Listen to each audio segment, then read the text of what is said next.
Alô, pererecas! Esse é o Partejando Podcast. Com ele, temos como objetivo levar a colegas de profissão, mulheres grávidas, as que desejam engravidar ou pessoas que gostam desse assunto mesmo, informação de qualidade, leve, acessível e descontraída, para uma reconstrução cultural da gestação, do parto e da maternidade, e assim, empoderar todas que se permitem viver esse processo. O podcast acabou de sair do papel, mas já mudou de nome. Era para ser Pererecando. Por que Pererecando? Porque a gente vai falar para pessoas que têm pererecas. E em pleno século XXI, eu fui podada. Eu não pude chamar o podcast de Pererecando, porque ele fala de perereca, e perereca é feio. Mas, já pedindo desculpa em todos os outros episódios, lá em casa, Dona Tânia ensinou que pinto é pinto e perereca é perereca. Então, a palavra perereca vai ser muito bem-vinda, assim como vulvinha, vulva, vagina, florzinha, como quiserem chamar a perereca. A convidada de hoje, doutora Marcela... Errei seu nome, amiga. Caramba! Ó, acabou. A convidada de hoje, doutora Marcele Timothy, formada em medicina pela Universidade de Brasília desde 2015, com esse rostinho de rainha do Egito, já foi militar e atuou 1 ano e meio como clínica geral do Exército. Vou chorar. Com residência médica em ginecologia e obstetrícia no Hospital Regional da Ceilândia, doutora Marcele já está altamente condicionada para atuar perante ao caos. Especialista em ginecologia endócrina, sexualidade humana e ecografia obstétrica e transvaginal, desde 2015 sua atuação ambulatorial é em saúde da mulher.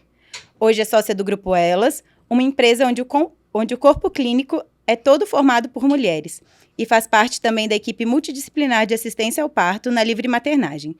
Entre a rotina maluca de consultório e partos, ainda presta um lindo trabalho no Hospital Universitário de Brasília, o HUB. Esse episódio não será o primeiro a ser lançado, mas o primeiro a ser gravado. E ele tinha que ser com você. A minha melhor amiga. A minha médica. A gente se conheceu, não sei se você lembra. Eu tava chegando bêbada em casa e uma vizinha queria me apresentar uma amiga médica que morava no condomínio, que trabalhava na mesma área, falava a mesma língua. E eu, completamente alcoolizada, fui apresentada a uma das referências em ginecologista obstétrica de Brasília, que era você. E depois disso, a gente nunca mais se encontrou, graças a Deus. A minha vergonha passou de ter passado por aquela situação constrangedora. E eu fui encontrar com você dentro do hospital. Um parto completamente conduzido me salva aí. Inadequadamente por um obstetra, onde eu já estava internada com uma paciente há mais de 24 horas, sem tomar banho, sem comer, sem nada. E você assumiu o plantão e me mandou para casa. Acabou o seu plantão, você foi embora, o parto aconteceu e tudo mais. E depois daquele dia você perguntou se eu queria ser sua amiga. Então, tinha que ser com você o primeiro podcast. Mas, voltando ao assunto que interessa e parar essa choradeira toda louca, vamos voltar para o Partejando. E eu trouxe você hoje porque, embora sejamos pessoas com posicionamento muitas vezes diferente, a gente acredita no parto. A gente acredita na cultura do parto. Que é o que eu falo muito no meu consultório, que a cultura do parto, ela vem destruída de gerações em gerações, né? Onde a gente vem de uma realidade da mulher que ela foi feita para parir e antigamente ela paria na casa dela mesmo, com a vizinha que assumia aquele papel de parteira, porque ela tinha o domínio daquela situação, já tinha tido 10 filhos em casa e tudo mais, e era um processo natural e fisiológico. Preparado aquele corpo por Deus daquela mulher para parir, onde a cultura que a gente vem vivendo, por medos, inseguranças das pessoas de viverem processos, acaba que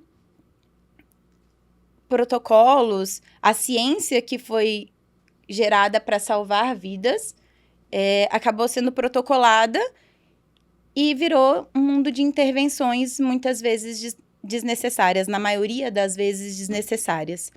E a gente acredita tanto eu quanto você, que aquela origem do parto, ela pode ser vivida hoje.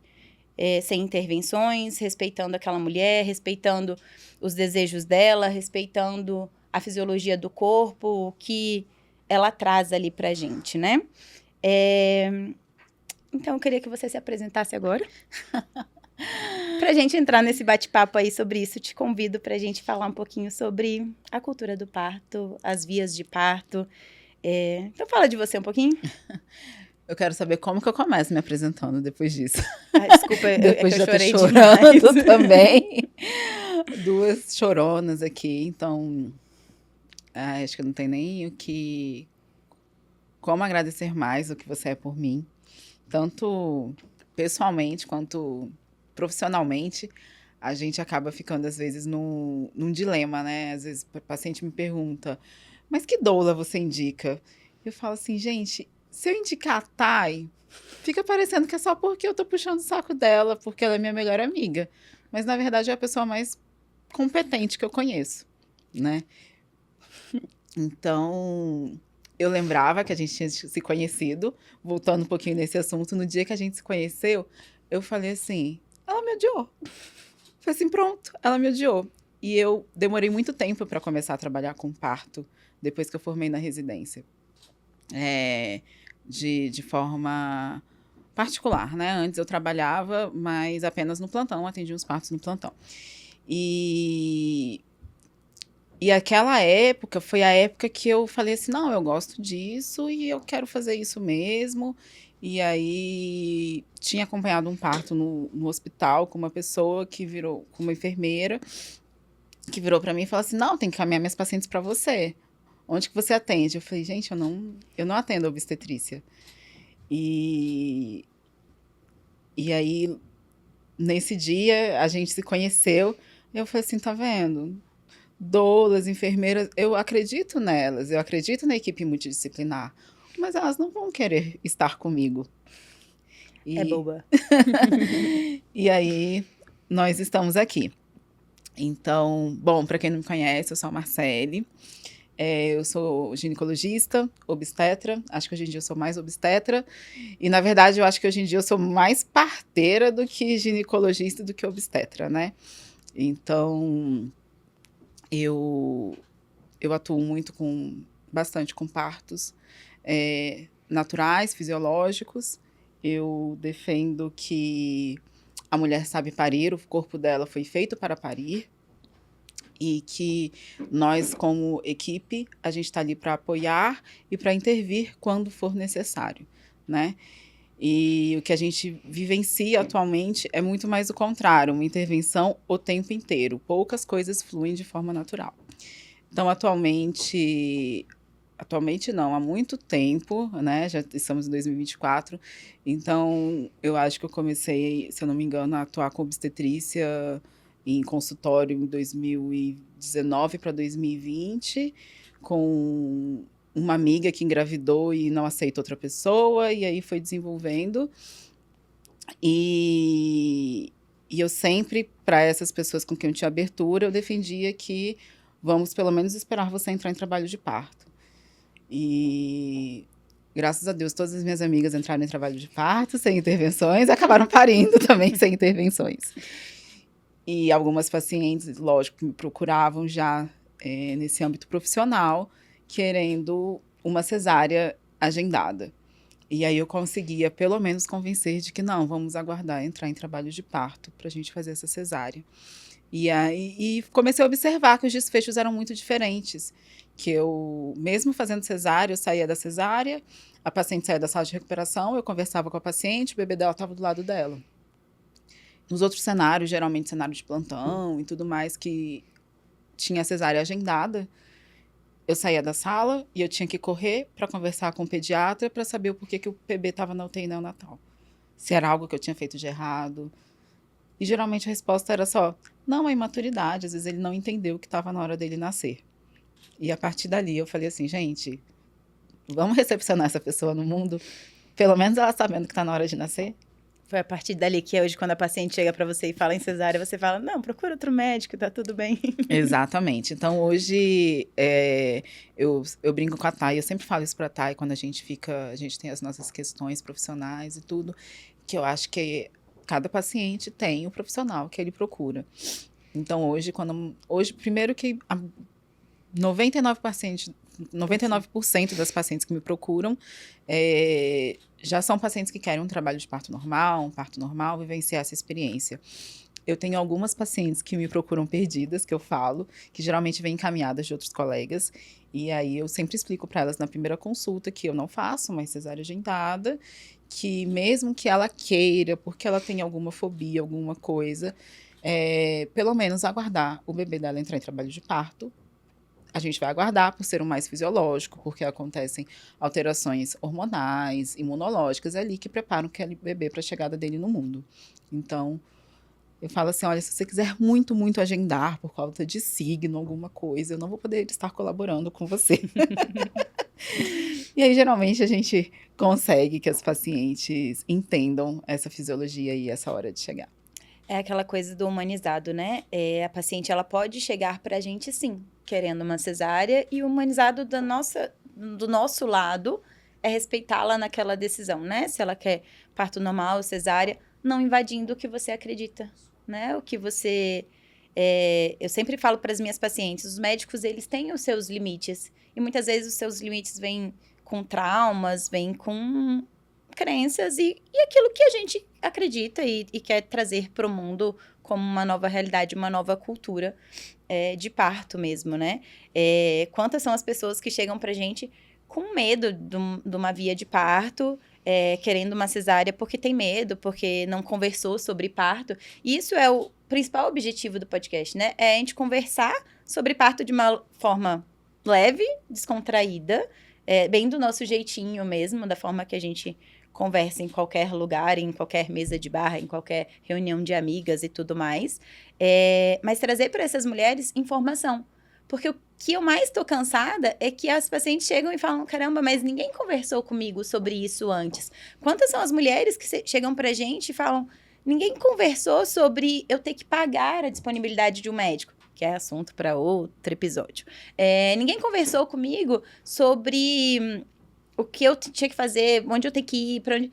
Caramba, vamos conversar com essas mulheres, vamos tentar dar para elas informações sobre o que ela tem para viver agora, porque eu acho que o humanizado da nossa parte, por mais que ela tenha sua ideia, sua forma de pensar e tudo mais, é a gente partilhar aquilo que a gente sabe, né? Partilhar aquilo que a gente acredita.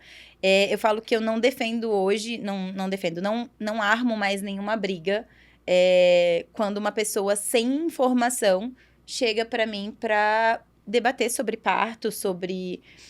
Eu até, às vezes, eu tomo mais à frente que você. Às vezes ela chega e falando, porque eu tô com um médico tal e é maravilhoso. E você, super ética, fica quieta e eu... Não, ele não é maravilhoso. Mas... O tempo todo. Quase todos os dias. Mas, não, você não sabe o que é maravilha. Mas eu falo que eu não armo uma briga quando eu vejo que a pessoa não tem informação. Que eu falo, não é um defeito daquela pessoa, daquela paciente. É porque ainda não foi dada informação para ela sobre aquilo. E é a minha missão como profissional da assistência dar a ela informação de qualidade para que, em cima da minha informação, ela sim possa escolher pela cesárea dela com embebedecida de informação segura, onde eu fui, busquei conteúdo e tudo mais.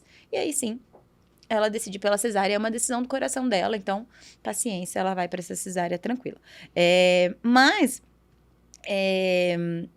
vamos falar das vias de parto? Vamos, né? Senão a gente vai ficar aqui. Senão a gente vai ficar falando do humanizado e nananana. Quais são as vias de parto, doutora Marcele?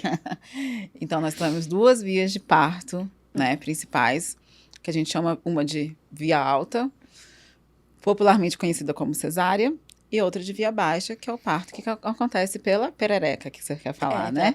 Pela perereca. Bom, e o fisiológico, lógico, a gente não nasceu com uma cesárea agendada. Não nascemos. Então, o fisiológico seria um parto vaginal, E que esse parto vaginal ainda tem outras divisões dele, que ele pode ser um parto instrumentalizado, que ele, quando ele usa algum instrumento, como um vácuo extrator ou como um fórceps, para ajudar na saída do bebê. E quando precisa de uma cesárea intraparto? Bom, a cesárea intraparto, que é o preconizado, né, que seria não o mais correto, mas o ideal nas gestações de risco habitual e tudo, é quando a gente tem alguma situação não tranquilizadora, ou um sofrimento fetal, um sangramento, uma hemorragia, e que a gente precisa abreviar, resolver aquela situação ali o mais breve possível. Então, às vezes, ao invés de você esperar a paciente terminar o trabalho de parto, que não tem hora para acabar, que a gente não sabe, né? A gente tem que abreviar aquilo dali, ser de uma forma rápida e ir para uma cesárea de intraparto, cesárea de urgência. E tem a cesárea intraparto também, que geralmente é o que eu proponho para a paciente que chega fechada falando que quer cesárea, que é a paciente... A fuga, que é a paciente que inicia ali com dores e tudo mais, ou uma perda de líquido amniótico, alguns primeiros sinais de parto, e que ela vai para uma cesárea, como qualquer outra, que é o mais ideal, porque ali, mesmo você não passando por todo o processo de trabalho de parto, ali você já tem algumas sinalizações que o bebê já está pronto para nascer. E aí acaba sendo uma coisa mais benéfica para o bebê, para o feto, do que você simplesmente chegar aí. Bora, garota!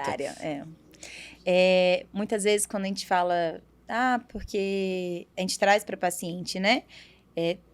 Para essa paciente que quer uma cesárea, a gente quer que ela entre em trabalho de parto, a gente traz essa opção, né? Por essas questões do benefício para a amamentação, para o corpo da mulher e tudo mais, para o entendimento e o bebê avisar que está pronto. Mas tem pacientes que chegam para a gente e falam, poxa, mas aí eu vou passar pelo parto normal e... Vou sofrer sem necessidade. Vou sofrer as duas vias de parto, né? E não, quantos são os benefícios que a gente tem em entrar em trabalho de parto, até redução de taxas de internação de recém-nascido e sucesso na amamentação em relação a essa paciente que entrou em trabalho de parto e tudo mais. E quando, eu sempre falo da cesárea, que ela é uma via de parto que ela veio por dom de sabedoria para salvar vidas. O que hoje nós duas, né, e o pessoal da assistência mais humanizada, os mais ativistas de parto defendem, é que a cesárea não seja mais algo eletivo, algo, uma condição que leve as pacientes, porque é Natal, porque por outros motivos mais... que a gente se preocupa um pouquinho mais polêmicos, né? Mas que essa paciente, ela entre em trabalho de parto, ela viva a fisiologia de parto, caso por uma questão de segurança, ela evolua para uma cesárea, ela não perde, ela só ganha em ter vivido as duas vias de parto, né? É o que eu falo, Thay. Eu nunca me arrependi de uma cesárea bem indicada. Já se a gente se arrepende de cesárea, que a gente faz aleatoriamente. Uma cesárea bem indicada, a gente não tem... nenhum arrependimento. É aquela coisa que eu sempre... Hoje mudei muito a minha assistência ao parto e a questão de... que você mesmo falava, né? Você não tem mais idade para ficar acompanhando o parto com qualquer obstetra. E foi o que meio que me conduziu a hoje ter uma listinha dos obstetras que eu me sinto mais segura e confortável. Porque, às vezes, ir para uma cesárea desnecessária valia muitas sessões da minha terapia. E quando a cesárea, ela cabe ali por uma questão de segurança, mãe e bebê, não precisa de nenhuma sessão de terapia para resolver isso. Porque foi a fisiologia, foi necessário e o paciente precisou daquilo, né? Então, a cesárea, ela é um salvador de vidas. Sim, a cesárea é uma... Primeiro, acho que a gente tem que pensar o seguinte. A cesárea é uma cirurgia. Ponto, ela é uma cirurgia. Então, ela começou a ser feita quando a gente teve os avanços da medicina, e aí a gente teve uma hospitalização do processo de parto. Então, as mulheres pariam em casa, com parteiras, ritualísticos, rituais envolvendo religiões, igrejas e tudo mais. E aí, a partir do momento que começa ali, século XVIII, XIX, que o negócio começa... falar em século, arrasou. Que o negócio começa a ficar hospitalizado, Então, a gente começa a unir o útil ao agradável. Mas espera aí, eu tenho todo o aparato aqui, mas não é mais fácil resolver isso daqui do que esperar, porque o parto é uma caixinha de surpresa, né? Quantos partos que a gente tem que tá indo tudo bem e, de repente, acaba alguma coisa não indo bem? E quantos partos que eu já tive também que eu falava assim, nossa, não vai nascer. Ali não vai nascer, desistir. Vou esperar. E acaba do nada tendo uma virada que a gente não consegue nem explicar, nem para a paciente o que aconteceu, e aquilo acaba acontecendo. Então, a medicina é intervencionista, a gente é treinado, educado, adestrado para ser intervencionista. Eu acho que não é nem só a questão da intervenção, né? A medicina, você estudou durante todos esses anos para tratar doenças e patologias, Exatamente. né? Então, o processo fisiológico, às vezes, deixa o médico um pouco inseguro, porque é um processo fisiológico do corpo. E que eu não tenho controle. Não tem controle, é somente o corpo da mulher, e é uma questão muito louca, porque você sabe a minha opinião sobre isso, é 90% cabeça, que a cabeça vai intervir no corpo, posicionamento materno, posicionamento fetal e tudo, e fazer com que aquele parto evolua. E aquela falta de controle sobre essa decisão deixa o médico um pouquinho de mãos atadas, né? Quantos foram os partos que você ficou sentado no chão só esperando acontecer? E eu acho que vem aquela coisa de viver os processos que eu falei lá no início. Porque é você sentada ali só assim, se eu precisar atuar, eu tô aqui.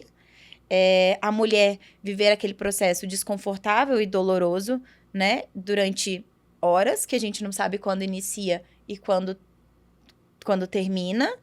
E também vem aquela questão, né? Eu trabalho no SUS, você trabalha no SUS. Quantas são as pacientes que chegam pra gente, talvez mais pra mim, que tô mais próximo ali, e falam, se eu tivesse dinheiro, eu já tinha ido pra minha cesárea.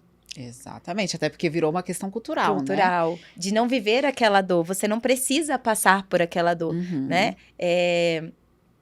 Eu vou falar o que eu penso sobre Dona Tânia, senhora minha mãe, mas quando a gente volta no ano que eu nasci, há 34 anos atrás, senhora. 33. Não, 34 semana que vem, amiga. Tá se lascou.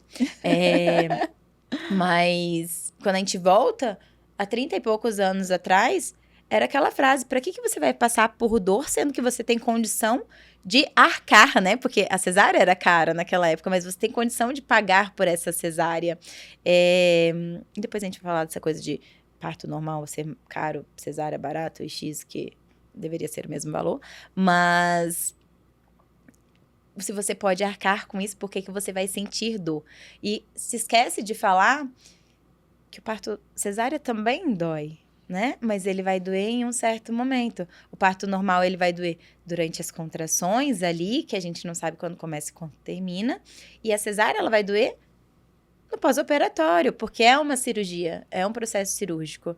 E uma cirurgia de grande porte, é uma cirurgia grande, uma cesárea. Então, ela vai gerar desconforto. Ela vai... Quando a gente vem para fisioterapia pélvica, que eu não falei que eu sou fisioterapeuta pélvica, mas eu sou. Esqueci de falar isso, mas deixa eu falar, depois a gente fala algum dia. Mas quando a gente vem para fisioterapia pélvica e estudos e tudo mais, a grande taxa de disfunção sexual no pós-parto é maior na cesárea do que no parto via vaginal. Então, tem coisas que... A cesárea, na verdade, e ela ficou como o normal, né? O normal é você ter uma cesárea. Então, uma paciente que tem um parto normal, todo mundo pergunta, mas por que você fez isso?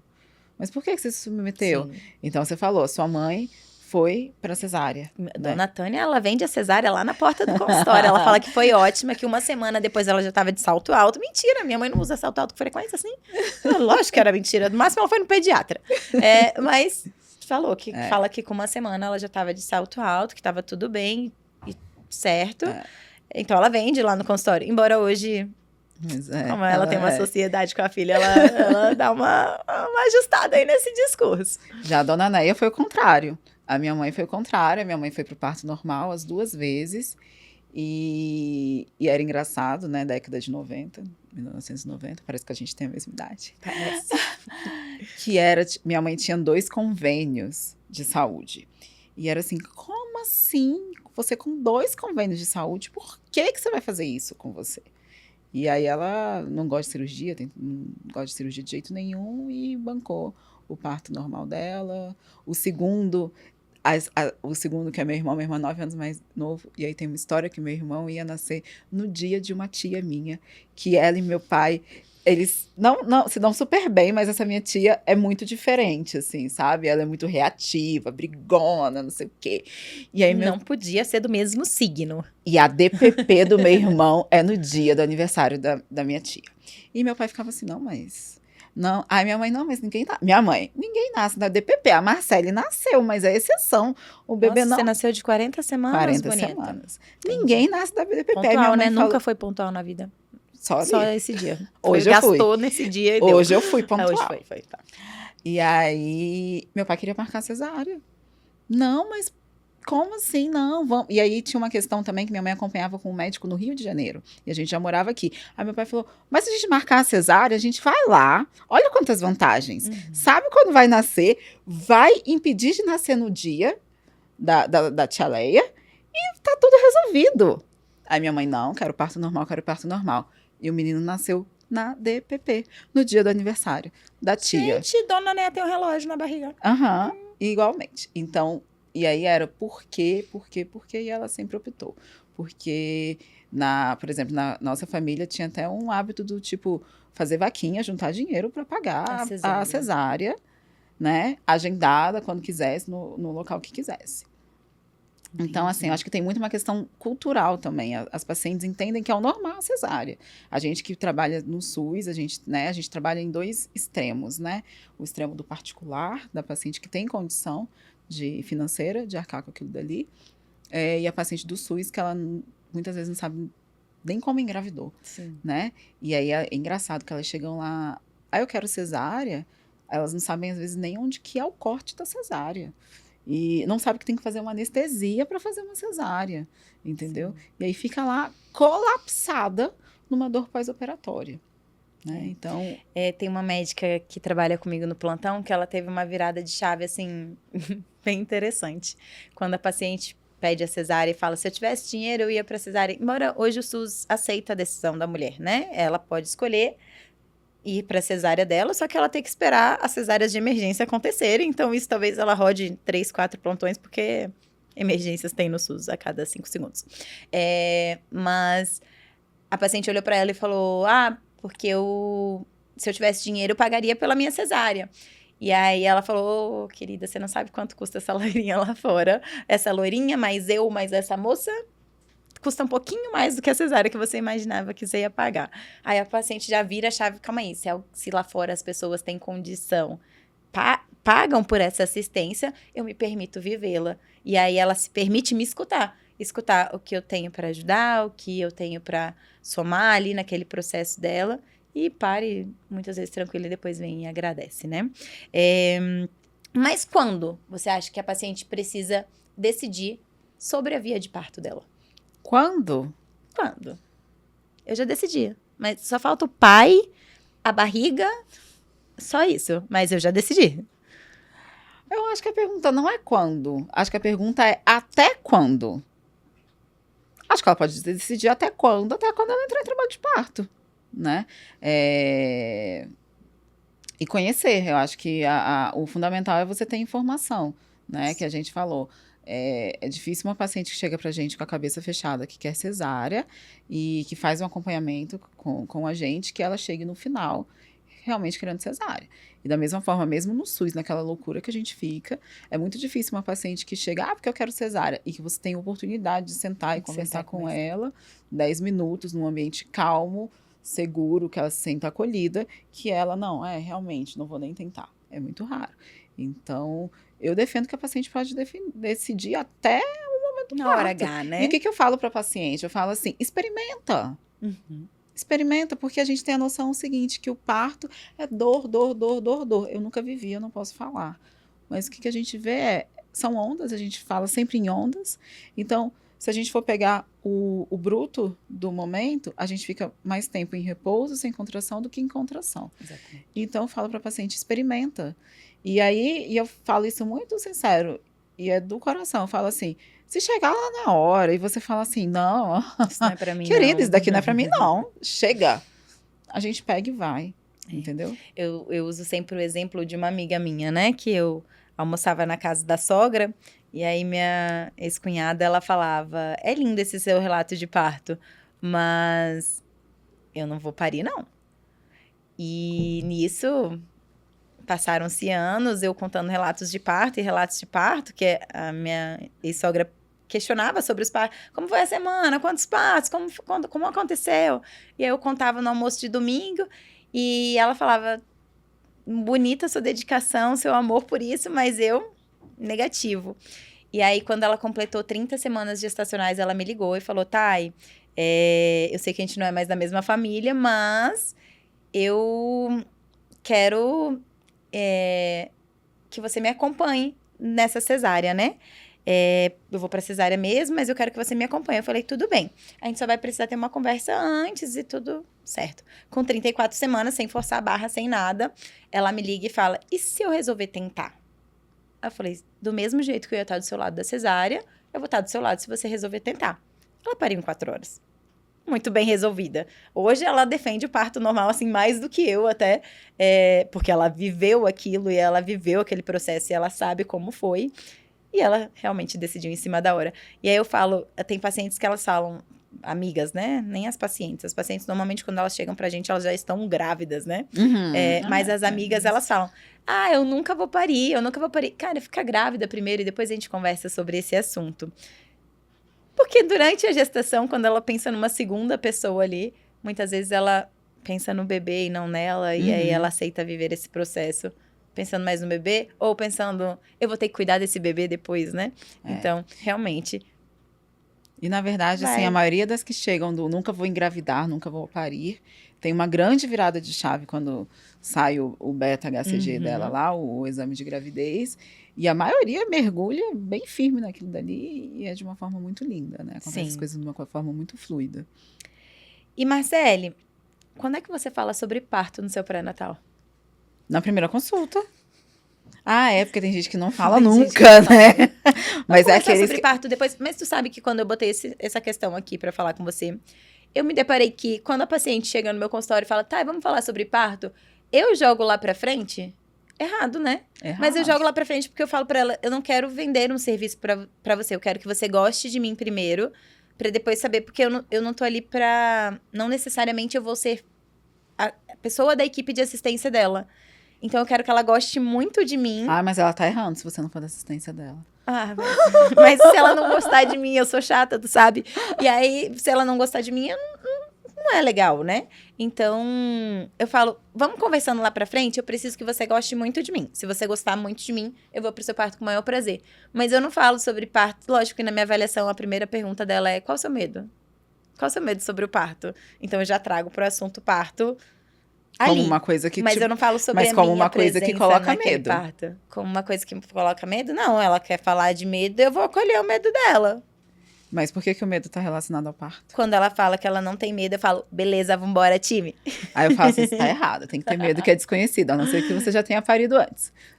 Não, mas deixa a pessoa lá sem medo, tá tudo bem. Mas eu falo... Muitas chegam falando isso. Aí é cedo pra gente falar de parto. Eu falo, não, a gente vai falar de parto todo no dia. momento que você quiser. Entendeu? E aí, como eu tenho essas peculiaridades de ser chata e não fazer a cesárea agendada de todo mundo lá, das madrugadas lá de 5, 6 da manhã dos hospitais, não fico disputando centro cirúrgico. Então, geralmente, eu já falo de parto na primeira consulta mesmo e deixo aquilo dali muito aberto. Às vezes, a minha primeira consulta tem 2 horas de consulta, então tem tempo para falar sobre isso. E, inclusive, quando a paciente vem sozinha, eu falo para ela, olha, se você chegar em casa, conversar com seu parceiro, com quem vai te acompanhar, aí se tem uma irmã, alguém que está vivendo esse momento ali com você e tudo, e você quiser mandar mensagem, discutir uma ideia, manda mensagem e discute. Então, o momento de falar de parto é o momento todo. Né, amiga? A gente fala todo dia. A gente fala todo dia. Todo dia, às vezes a gente tá conversando sobre X, quando não... porque o parto que rolou lá no plantão... E a gente fala do nosso, né? Do nosso. Que é uma coisa futura e incerta. A gente fala do nosso. Tá, vamos pra próxima? Vamos. O nosso vai demorar um pouco, tá, querida? os benefícios de cada via de parto. Vamos falar bem da cesárea? Vamos falar bem? A gente tem Vamos 5 falar. minutos pra falar. Eu vou cronometrar que a gente tem 5 minutos pra falar bem. Tô brincando. Vai. 5 minutos para falar bem Bem da da cesárea, pra você discorrer bastante sobre esse assunto. Vamos lá, então. Cesárea é uma cirurgia e ela é maravilhosa quando ela tem indicação. Ela salva vidas. Uou. Ela mudou o curso da obstetrícia no mundo, tá? Por quê? Porque as mulheres morriam muito e os bebês morriam muito por conta de complicações, tanto da gestação quanto do parto, tá? Certo. Então, a cesárea vem mudando vidas, tá? Então, benefícios da cesárea.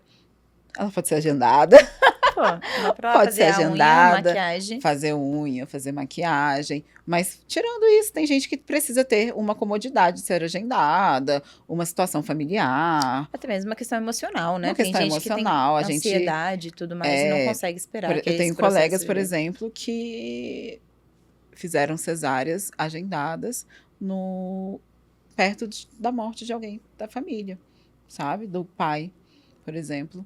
E ela foi lá e falou assim, não, tu tem que fazer e não sei o que lá, porque eu quero logo, tô num momento de ansiedade tão grande que alguma coisa da minha vida eu tenho que resolver. Sim. Né? Então, tem essas situações, tem as situações de indicação mesmo, indicação obstétrica, né, que tem alguma comorbidade, alguma doença, alguma condição da gravidez que indique a cesárea, e aí ela é super bem recomendada. Então, geralmente, quando a gente tem que interromper aquilo dali, aquele ciclo por alguma coisa que não está indo fisiologicamente bem, a cesárea é super bem indicada. É uma cirurgia de médio porte, que a gente considera, rápida, né? Então, em torno de uma cesárea ali, em torno de 40 minutos, até 1 hora, uma cesárea um pouquinho mais complicada, a gente consegue fazer. Em 14, 15 minutos o bebê já saiu, né? Já Não, resolveu. nem isso. Na verdade, assim, no momento que tá tudo pronto, tudo limpo, esterilizado e tudo mais que a gente começa, geralmente a gente tira o bebê ali sem muita dificuldade, quando não tem muita dificuldade, em 1 a 2 minutos. Tem casos, inclusive, que a gente tem que tirar o bebê muito rápido, por exemplo, uma anestesia geral, né? Que tem algumas complicações maternas, por exemplo, hipertensão pulmonar. Aí a paciente tem que ir para uma anestesia geral e a gente tem que tirar o bebê ali no mínimo tempo possível. Então, a gente até treina isso, né? Durante a nossa especialização. Então, eu acho que o mínimo que eu consegui, eu acho que foram 32, 35 segundos. Entre Senhor! vai! E sair cortando tudo, né? Então, nesses casos é super bem recomendado. Então, a gente tem principalmente essa característica de ter tudo muito agendado, muito cronometrado, né, da cesárea. Que mais que a gente pode colocar de vantagem Não tem laceração. não tem laceração, X. que não Não muda vamos falar muito. sobre laceração As pessoas hoje, né? aí vão para sua parte. Que as pessoas defendem, porque sobrecarga perineal, incontinência urinária futuramente, não muda nada, porque geralmente quando tem uma sobrecarga no períneo, é por conta da gestação, do peso que aquele períneo já foi exposto durante toda a gestação. Que mais que a gente pode falar?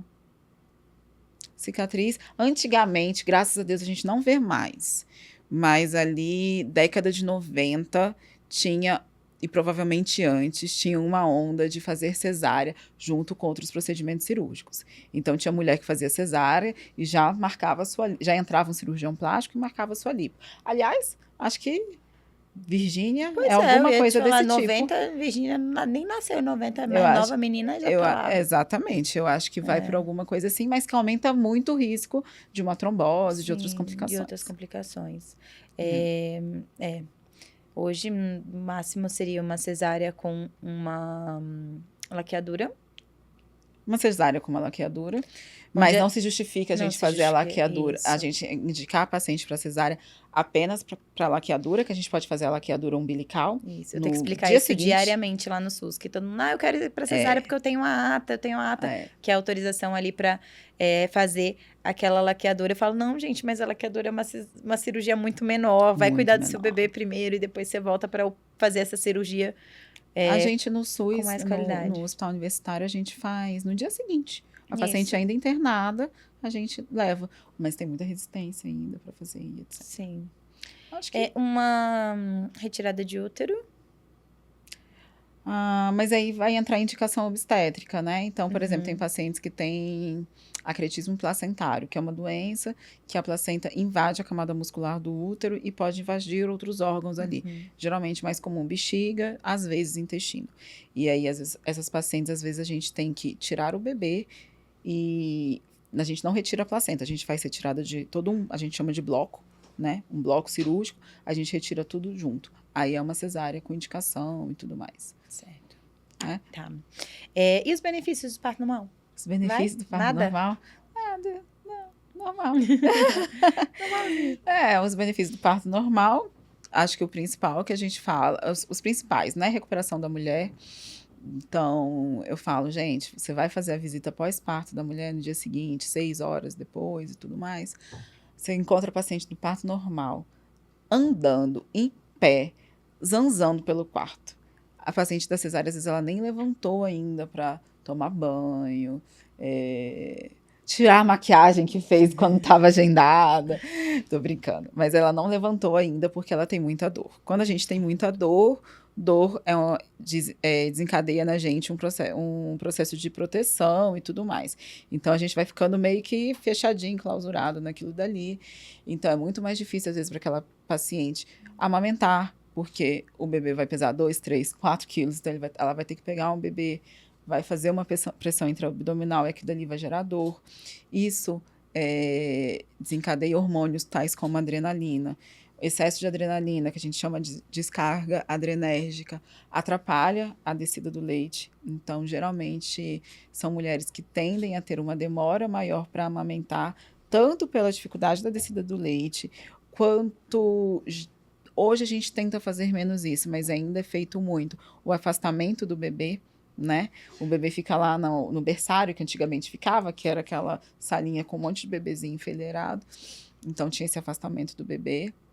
E aí a paciente tinha maior dificuldade de estabelecer a amamentação, principalmente ali nas primeiras horas.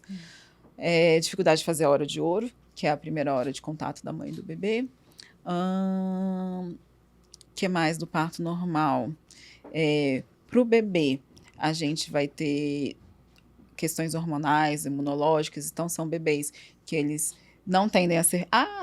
mas aí é desvantagem, né? Desculpa. A gente não tem tantos prematuros, né? Porque acontece um processo fisiológico ali para a chegada do bebê.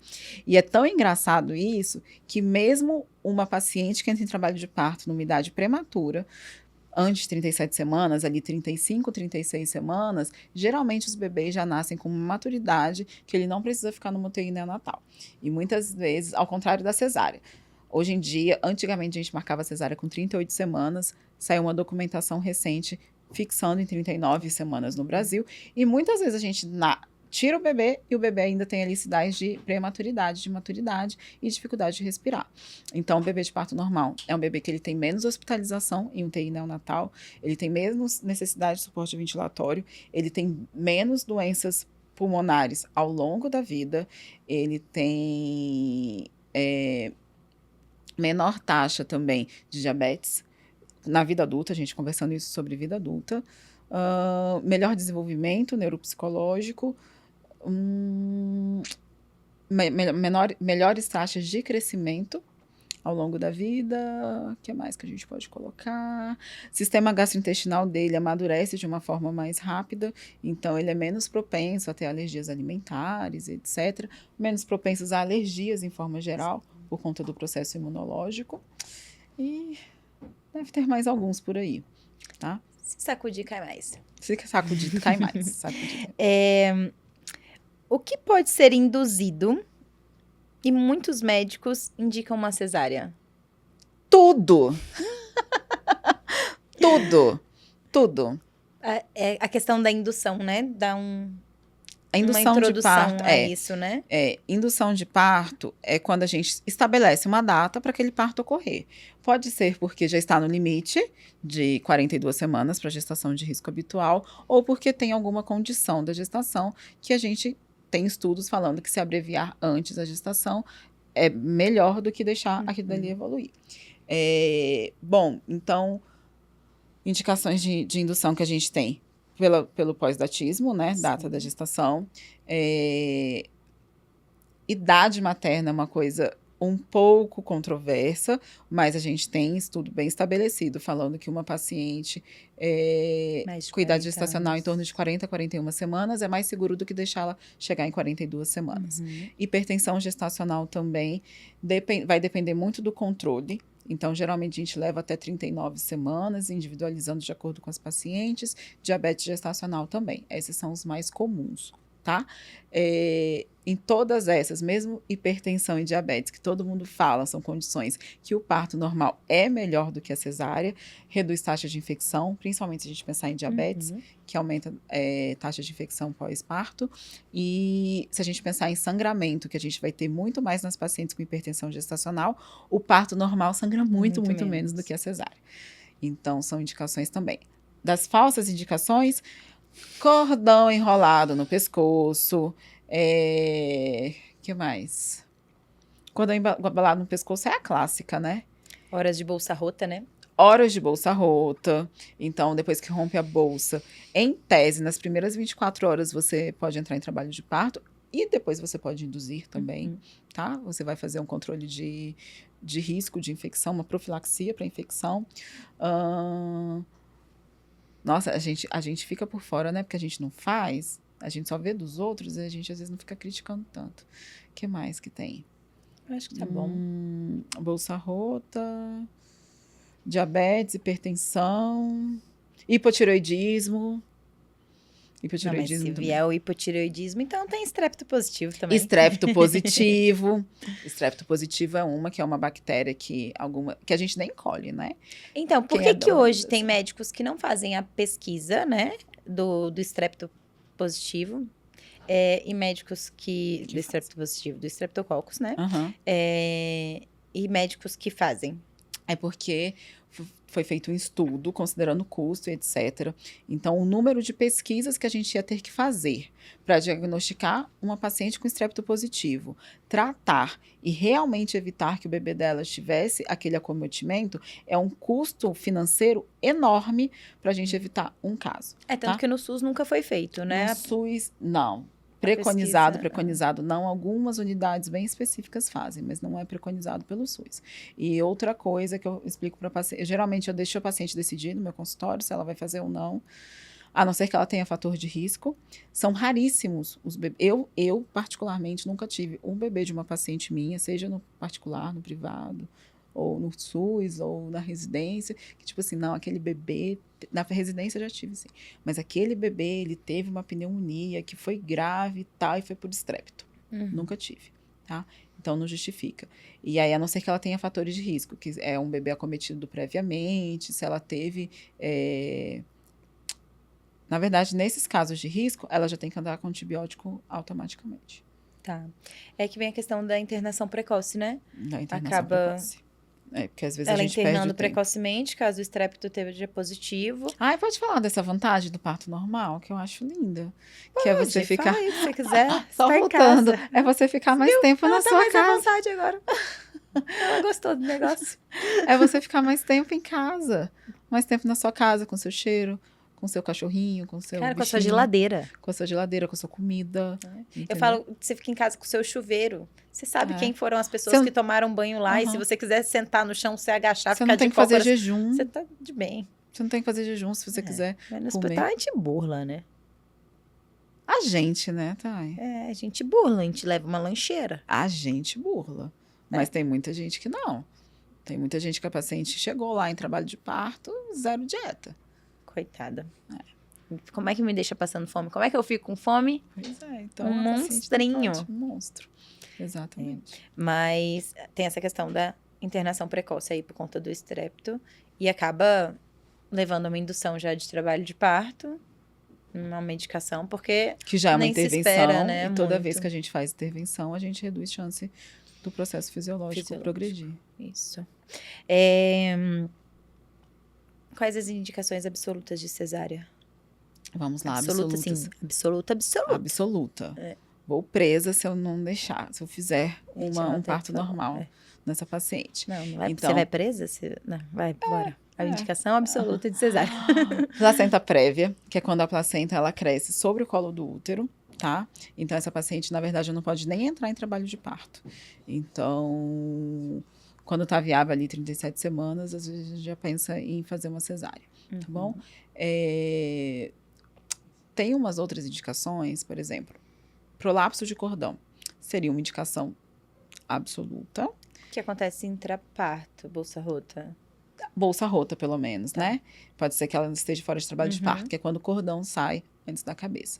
Mas já tive uma situação que eu assisti o parto normal, porque eu não tinha tempo de levar para cesárea.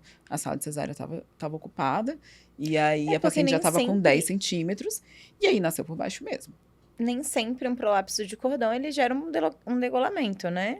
Que seria o risco maior dele.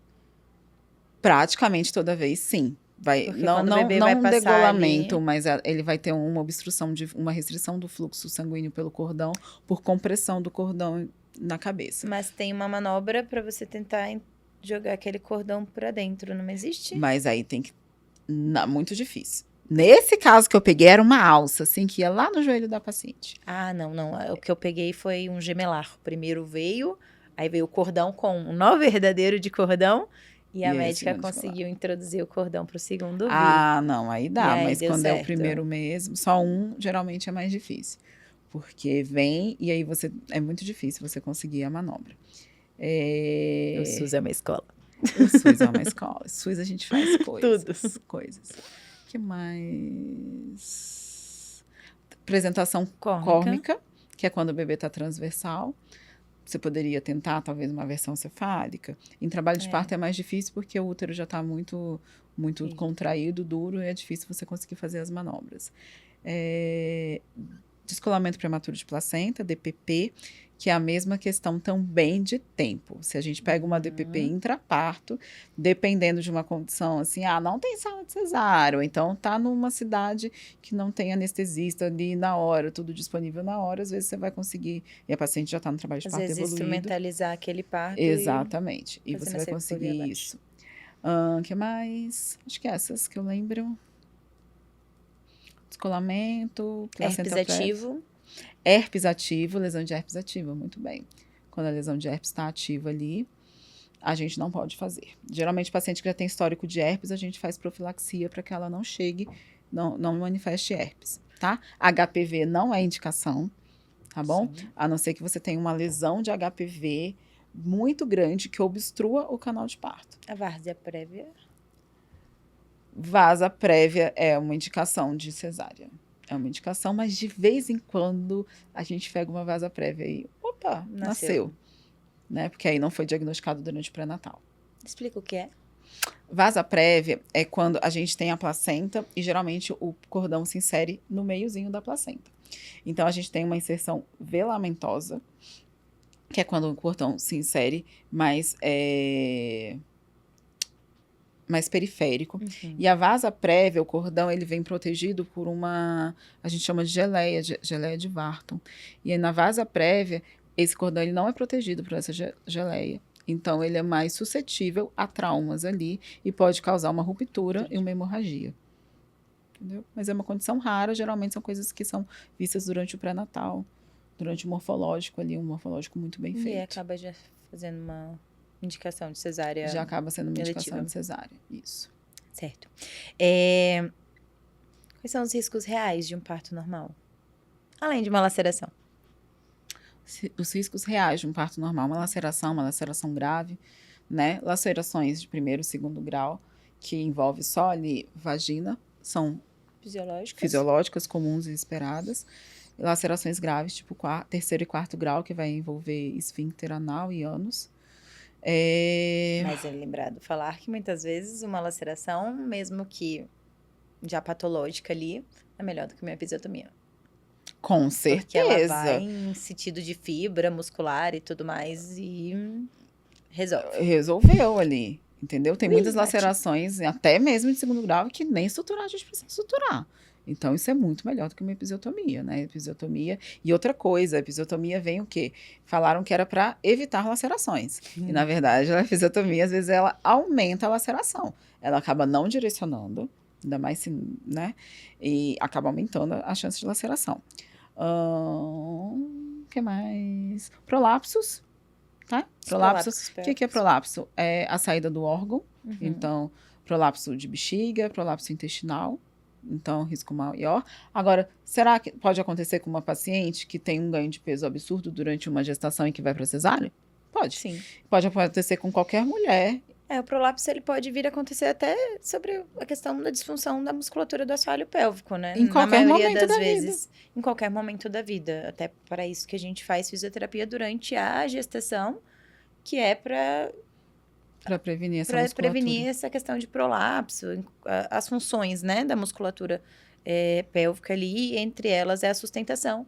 E aí entra a questão dos prolapsos. Então, até mesmo uma mulher que nunca gestou somente pela menopausa, ela pode ter um prolapso e tudo mais. Então, prolapso é um risco. Prolapso é um risco que toda mulher que pode... toda mulher pode acontecer. Doer muito. Todo mundo acha que vai morrer. Eu acho que é só um desconforto. Eu acho que é uma dorzinha, um desconforto só. Então, a dor, que as pacientes têm muito medo, né? O risco é mais a dor. Hoje em dia, a gente já faz várias coisas para isso. Parto sem dor não existe. Existe para algumas abençoadinhas, pouquíssimas, né? Então, geralmente, a dor, que é um risco maior. Sangramento, o risco de sangramento é menor do que na cesárea. O risco de descolamento de placenta, de várias outras coisas são menores do que na cesárea. Acho que é isso, né? Que ela tem algumas pacientes que elas vêm com a questão do parto normal, de medo de acontecer alguma coisa comigo, acontecer alguma coisa com o bebê, mas se a gente botar no papel, o mesmo risco que acontece na cirurgia cesárea. Às vezes até mais. Então, só para prevenir é só não engravidar. Eu acho que é a única forma. Então, assim, tem gestação esse tem medo, risco. essa insegurança, mas é o que eu falo, em 11 anos de atuação em sala de parto, nunca perdi uma mãe, nunca perdi um bebê, assim, então não é algo que... Em decorrência de parto? Não, intercorrência de parto. Às vezes pode acontecer uma situação que agora vivem do SUS, né? A paciente que chega pra gente sem pré-natal, que é muito comum, que teve um pré-natal mal assistido, que nem você postou essa semana, né? Que a paciente já tava lá na 9ª consulta chegou pro parto, eu acho. Chegou pro parto. Sem nunca terem auscultado o bebê dela no pré-natal. Então, um pré-natal muito mal assistido. Então, é o que eu trago para as minhas pacientes. Uma paciente com um pré-natal bem feito, hoje... tanto o SUS quanto a rede privada, se ele for bem feito realmente, os riscos... A gente vai minimizando o risco, né? Vão se minimizando e a gente esse vai caso, então, por exemplo, era uma paciente que o pré-natal inteiro, nunca escutaram o bebê dela, escutaram apenas na consulta da 37ª semana.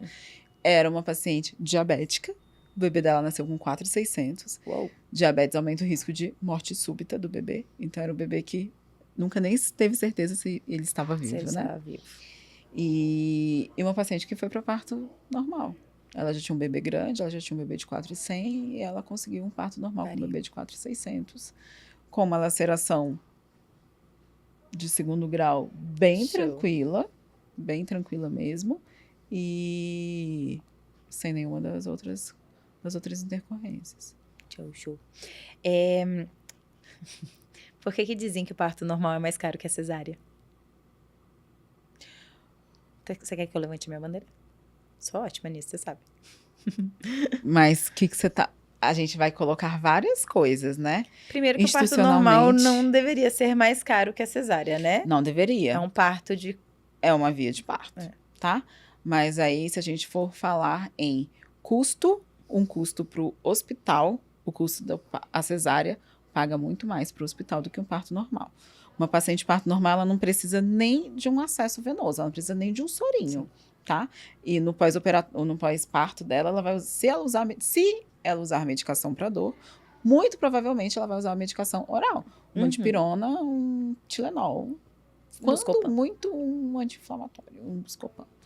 Então, para as instituições, para os hospitais, o parto normal é muito mais barato ou seja, menos lucrativo do que a cesárea, que vai ter uma sala de centro cirúrgico, vai envolver todo um aparato ali. Falando-se em equipes, em médicos, né, no nosso lado médico, o parto normal é uma coisa que a gente não sabe quando que vai começar nem quando que vai terminar. Então, compromete a agenda do médico. Quer dizer, a minha agenda não existe, a minha agenda depende das minhas pacientes, das DPPs das minhas pacientes. E isso, lógico, que gera um custo, porque eu tenho toda uma vida, eu tenho consultório e tudo mais. Então, quando uma paciente minha entra em trabalho de parto, o consultório ele é cancelado, viagens são canceladas, ultimamente tem sido bastante, com frequência, né? Então, isso tudo gera um custo, né? E é muito mais fácil do que a cesárea, não. A cesárea é agendada. A cesárea vai de acordo com a minha conveniência, uma cesárea agendada, com a minha agenda, eu vou lá, posso marcar uma manhã inteira de cesárea, fazer todas as minhas pacientes do mês numa manhã, e aqui dali está resolvido. Então, o custo vai ser menor disso. Eu falo que quando a gente paga por um obstetra, além de você estar pagando pela sua segurança, que isso não tem valor, né?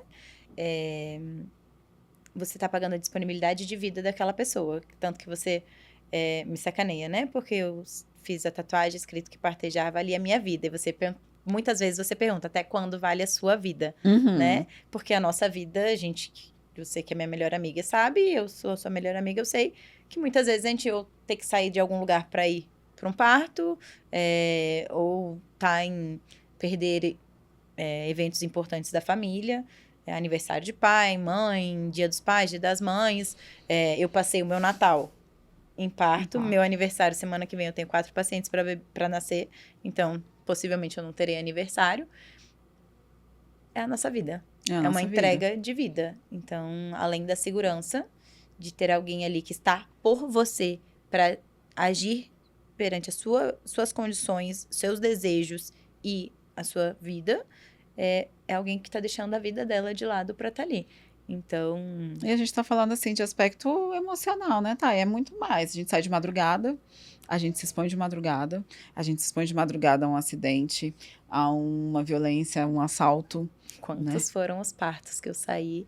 Mãe, conversa comigo até chegar em casa, porque eu tô virada, porque a gente tá virada, cansada. Exatamente.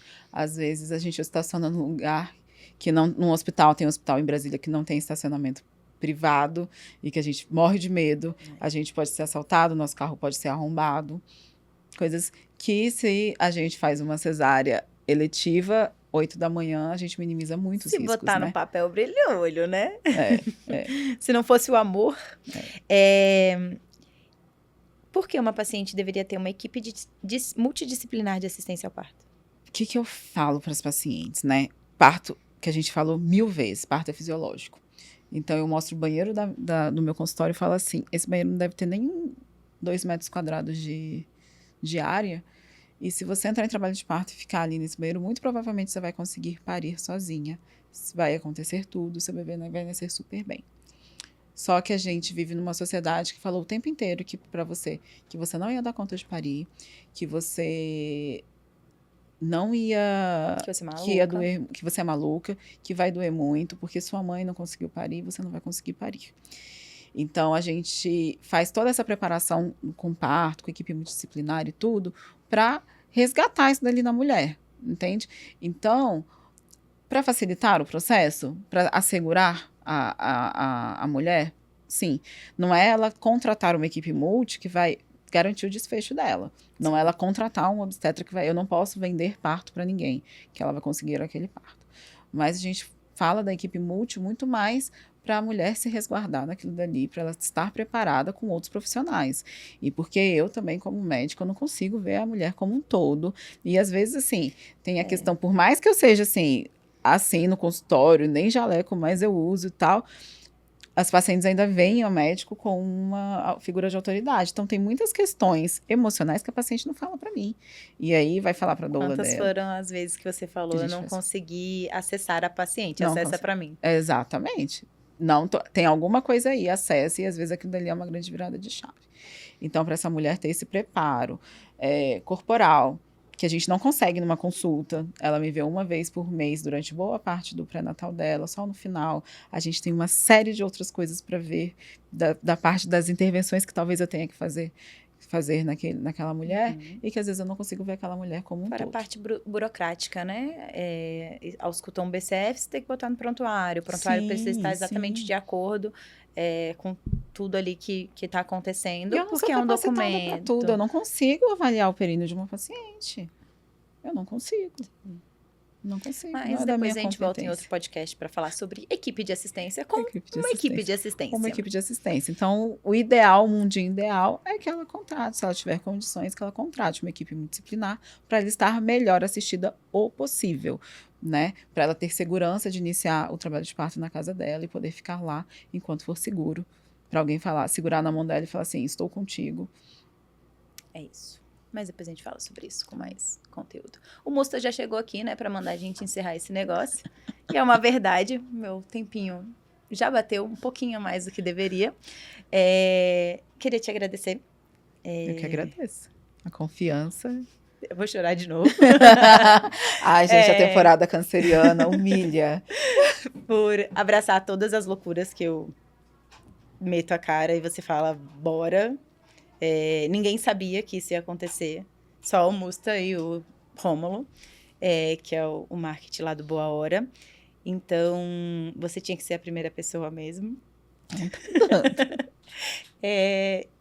Agradecer sua disponibilidade. Agradecer toda vez que eu precisei de você como médico e você não estava na minha equipe de assistência. E você cedeu conteúdo, você cedeu informação para ajudar a minha paciente, que não era a sua.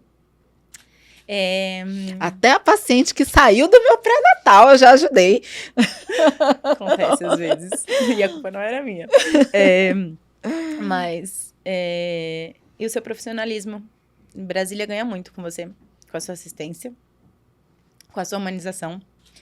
E é isso.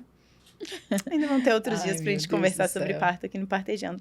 Tá bom? Não, tô sempre aberta, você sabe, para conversar de parto, do que for, pra gente se proteger e se ajudar, né? Eu acho que a gente que tá ainda nesse eu e você, e a gente ainda tem outras características, né?